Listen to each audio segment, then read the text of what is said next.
ఈ మధ్యకాలంలోనే ఈ విషయం కూడా ఈ మధ్యకాలంలో పేపర్లలో వచ్చింది కాబట్టి టీవీలలో ఎక్కువగా ప్రత్యర్థులు వాళ్ళ ఎల్లో మీడియాలో ఎక్కువగా చూపిస్తూ ఉన్నారు కాబట్టి చెప్తా ఉన్నా.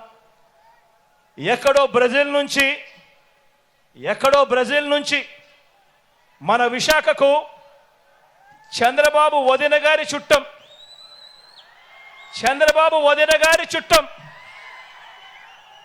తన కంపెనీకి డ్రై ఈస్ట్ పేరుతో డ్రగ్స్ అంటే మాదక ద్రవ్యాలను దిగుమతి చేస్తూ ఉంటే ఈ మధ్యకాలంలోనే సిబిఐ వాళ్ళు రేడ్ చేశారు. ఈ రేడ్ జరిగింది అని చెప్పి తెలిసిన వెంటనే క్షణాల్లోనే ఎల్లో బ్రదర్స్ అందరూ కూడా ఉలిక్కిపడ్డారు. వారి బ్రదర్ దొరికిపోయాడని తెలిసిన వెంటనే దొరికితే తమ బ్రదర్ కాదని, దొరికాడు కనుక వారు మన బ్రదర్స్ అని మన మీద నెట్టేయటానికి కూడా క్షణాల్లోనే కూడా వీళ్ళంతా కూడా రెడీ అయిపోయారు. తీరా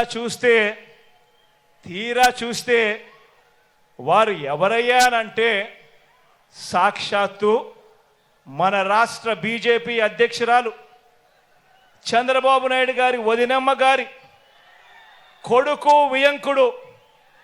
ఆ కంపెనీలోనే గతంలో డైరెక్టర్లు భాగస్వాములు, బాబు బంధువులు, ఆత్మ బంధువులు, బాబు నిలబెట్టిన ఎంపీ అభ్యర్థులకు మరీ దగ్గరగా వీళ్ళకందరికీ బంధుత్వాలు కూడా ఉన్నాయి.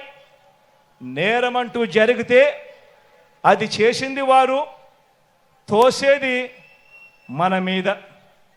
ఎక్కడన్నా జరుగు నేరం, ఎక్కడన్నా ఏదైనా జరుగు, బురద జల్లడానికి మాత్రం వెంటనే రెడీ అవుతారు.